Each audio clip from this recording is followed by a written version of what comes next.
Hey everybody, welcome back to my channel. Before I get started, as always, welcome to my latest subscribers. I welcome you to this channel. This channel is to glorify the righteousness of God while being real and transparent before you all. I wanted to come on here and do this video. It's going to be another raw vent, and as I have said in my previous videos, it's so important that we take care of ourselves, we heal as well, because we can think that we're okay and we can think that there's nothing wrong with us, and it really could be. You know, as I have told my sisters, I'm not a surface type of person. You know, when someone is saying that they're going through something, and there's issues going on within, I know, even for myself, it starts at the root. There's a root issue as to why people act the way that they do. And I said that in the last video and even previous videos before. I just wanted to share like my perspective of what happens to a person who has been sexually abused. And I have talked to my sisters about this. When you come from a place of being sexually abused as a child, you are robbed of so many different things. You are robbed of your innocence. You are robbed of just hope. You are robbed of protection. You are robbed of worth. You are robbed basically of your identity. And what happens is that you will start taking on falsehood ones. It's like I said yesterday, like the enemy will, it's a seed that was already planted, a bad seed that was planted.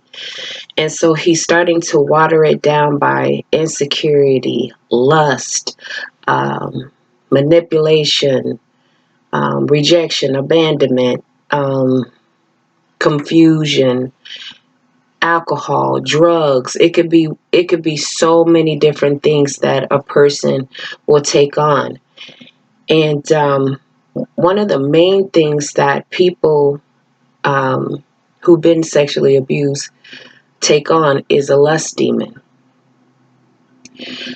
I am one that have said that I can see why people, turn out the way that they do because of the trauma of childhood things. And even though it wasn't their fault of what somebody else did to them, the enemy can make them feel like it's their fault. He can isolate them, away from the world, where they want to numb down the traumatic events by alcohol and drugs. When I since I haven't been on here, I was watching just different interviews. I don't know if you guys watch, I can't think of the name, Soft White something. I can't think of that's the channel's name. And this guy, he's interviewing different people from Skid Row, like different people, all walks of life, from prostitutes, gang members, transgenders, homosexuals, runaways. He's just, I mean, any dysfunctional thing you can think of, he's interviewing these type of people. And to see my brothers and sisters that's out there, they out there, they didn't choose that. The enemy poisoned them, and they felt like they had nothing left. I look at those people, and I can say, and I've said it, and I've cried to the Lord, and even said it to my sisters, that could have been me. I could have been one of those people out there. It's educated people out there. It's people who had big businesses that's out there. They are on Skid Row in tents, or living in tents, or they just basically are sleeping on the ground with a blanket or a coat, or some of them don't even have the luxury of having that. There is no way when I look at, the women and the men, especially the women, because I'm a woman and I can identify more with the women, um, the prostitutes, the girls that started at age 13, and every last one of them that tell a story, it always started in the home and it always started by some type of sexual abuse. I used to say there is no way under God's green earth that prostitutes and people who are on drugs, like they said when they were little, when I grow up, I want to be a prostitute. When I grow up, I want to be on drugs. This is the things that the enemy has poisoned their mind. And it started, when they were young. It started when Uncle Charlie came into the room and told the girl that she better do this, and if she don't, he's going to hurt her. Or this is Sam coming in the room, mama's boyfriend or even husband, making the daughter have sex with him and saying, if you tell your mama, your mama ain't gonna believe you. And then the baby tell her mama and her mama turn on her. These are the things that turn people out in the world. Or even the young men who, had fathers that wasn't there, and the father figure that was supposed to be in their life took advantage of them in a sexual type of way. Now you have seeds of just evil and hurt and pain implanted inside of a child. And as I said, this is, this, if they haven't got to the root of the issue, what was built on that soil, built from that seed, is going to be it's going to bloom into something that have them all over the place. I know sometimes it's hard for people to really understand how deep it goes when it comes to a person who's been sexually abused, who can make it seem like they got themselves together. There is people who are educated, who, got plaques on the wall, who is making hundreds and $1,000s a year. People who really put on the front, on the outside, like they got it going on, but on the inside, they are broken. Then so you have these type of people, who had these things happen to them when they were little.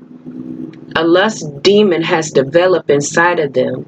They're longing to have, what is right, but it's confusion that comes with it.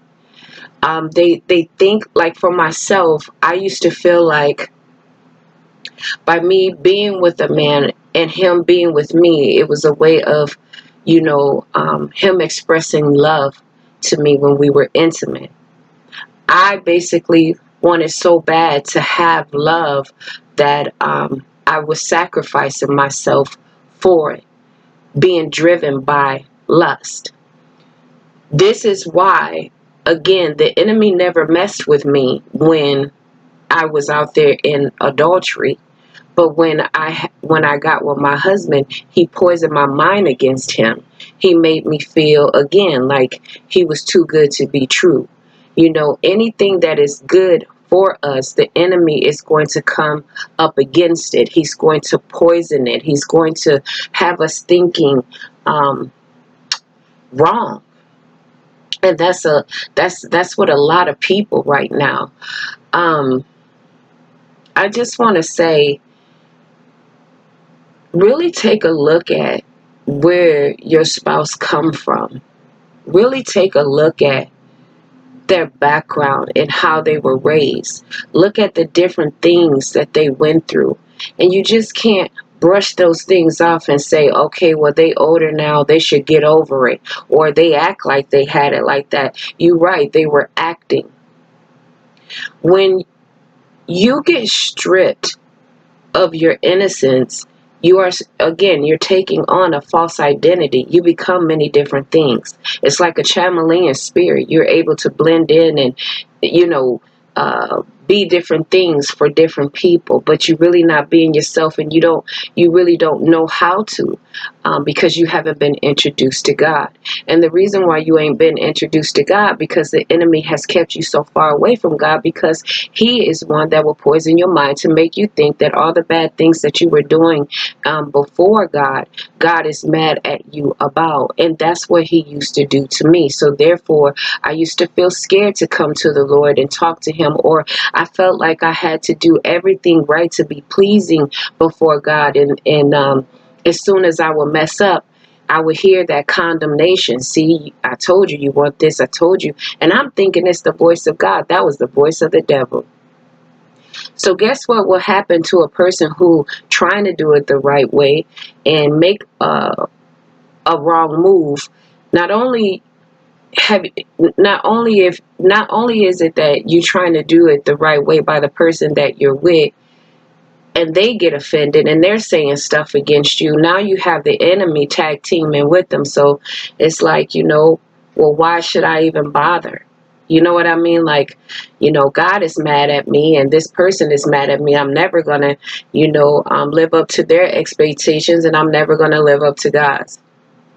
The devil is a lie. I want people to really understand, when you have a man that is coming from a place of sexual trauma and he basically took you as his wife, it is just a matter of time that everything that he hid from you, even though he was able to confess certain things to you, he didn't even know how deep it really went. And because he didn't even know this is why his attitude would be the way that it would be. He didn't know this is why he thought the way he did, responded the way he did, talked the way he did, behaved the way he did. He's never going to know until God reveals that to him, because it's the same for me. I always say, like, I didn't even know this is why, I treated myself the way that I did. And it was because of, the trauma that I was continuing to carry, from what happened to me as a little girl. And then every man that I got with, he was adding on to that trauma. Not deliberate, he didn't know, but he was feeding that trauma. I was looking for a savior in these men. So I felt like I should sacrifice. I'm trying to sacrifice myself, for them to save me. But God made me realize that there is never going to be anyone on earth that's going to be able to save you except for me. And this is why he set me down. And this is why he set me free when I finally told him the truth. When a person is violated like that sexually, we are impressionable when we're kids, and we look to our parents to be the protectors. They are the authority figures. They are the ones that is supposed to keep us from bad people. But when bad people slip in and they do certain stuff to us, it most definitely can alter the way that we see ourselves. You feel weird. You feel out of place. You feel ashamed. You feel embarrassed. You feel like, you are the one. What did you do to cause it? Why would this person, do this to me? Especially a person who is really, really close to you, like a family member. Now think of this, where it's a child who, never had a father in their life. Their mother wasn't halfway right. And the one person that they thought that they can really trust, that they love so much, and that person showed them so much love, that's the person that violates them. Do you think they're going to grow up with a great perspective and a great outlook of life? No, they're not. They're not going to do it. I used to say, I wanted my dad to be my real father, to be the one to protect me from people, that hurt me. And so when my dad got killed and I really didn't have a, close relationship with him, I was searching for that in the men that I was with. I wanted them to protect me. I wanted them to love my pain away. And I set the bar so high for them to do it like they were God. And I would be disappointed because they would show me the same type of behavior as the person who abused me. This is why, again, the enemy used to make me feel like you better get your husband before he gets you, because he's too good to be true. Knowing that, I have to be honest, my husband then he was so awesome. He was amazing. He was so loving. He was my protector. He was trying to help me. He was speaking into my life of what was right, but it was me that was in rebellion. I was feeling like, he's trying to tell me what to do. As I said in a previous video, he's trying to tell me what to do, like my abuser did. And you can't tell me what to do. This is the attitude that I used to carry. Like, you're not going to tell me what to do, and if you don't do what I want to do, then oh well, next. I just, the enemy had me, not caring. I cared, and then I didn't. And then when it was finally, like when the marriage finally like broke apart, I'm the one that was basically heartbroken, because I was shown that this person really did love me. This person really was trying to be there for me. But in the midst of me being hurt and carrying hurt in the inside, I hurt this person. You know what I mean? And I have to be honest, there's things that's in his, that he came from in his life, that hurt him too. And even though, sometimes people think that they can mask it very well, it is going to be a matter of time again before it starts coming out. I feel like when you really come to know the truth, and you really, letting God be God in your life, not only is God going to change your life, he's going to change your perspective of how you see people and their behavior. You're not going to be thinking like it's them operating, themselves, because it's not. It is the enemy that is using them. And if you are still in a place where you are feeling abandoned and rejected, and you are feeling hurt from childhood things, then you are going to most definitely take stuff personal. This is not about people being in offense to gather things against someone, to be defensive against them. No, this is about us really healing. We need to be healed. We need to get to the root. We need to have God uproot that thing up out of us, because when he do, we're going to see things a total different way. I have to be honest, even as I was coming up, I used to have resentment towards my mom. Now, I have a beautiful mom. My mom always kept a roof over our head, clothes on our back. I never wanted, for anything. She was always the provider.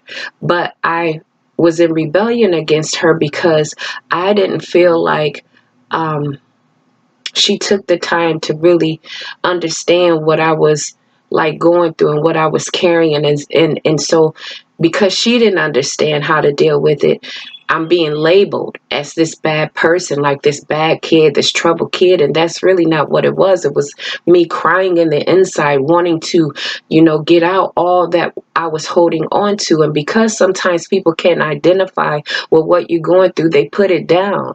And you should not do that. You know what I mean? I am very careful now when I hear, stories of where people come from. I'm not sitting up there trying to put them down, because I know the person that's talking to me is still that kid that was wounded in the inside. You know what I mean? Like, it took me a long time to really like understand that, because I was still carrying around the little girl that was wounded. This is why I felt again like the brothers that I got with, they should have been protecting me. I wanted them to love, my pain away, and they didn't have the power, to do that. And another thing too, I have to be honest, the people that I gravitated to, they was just as broken as I am. So therefore, there's something going on in the inside of them that they need to address as well. Again, a healthy person in their heart and their mind is never going to attach to someone that is unhealthy. I don't care. This is even before you get married. So when you're now trying to say it's your spouse's fault, you have to take responsibility, because you was in an unhealthy place yourself to even gravitate to somebody that was unhealthy. Even though what they were saying was, it sound good, but there was something in you And there was something in them that brought you two together. And now, since their stuff has played out in your marriage before your stuff played out, now you want to be the one pointing the finger at them like they're the cause of the demise of the marriage. And that's not true. Marriages just don't fall apart by one person. It takes two people. And one thing that I do know is that when during this stand and this time, God is most definitely going to reveal to you. You can keep saying, oh, well, he did this and she did that and this and that and all that. But God is going to keep coming back and saying, what about you? Or he's going to continue to put you in uncomfortable positions until you learn that it's something going on with you. It wasn't just about that person. So I just wanted to come on here and just give my perspective that we most definitely need to get to the root issues of our heart, because out of it flows so much evil. And I see why, because it will be seeds planted in us long ago, and then we're growing up into these adults and we're making unhealthy choices and decisions for ourselves.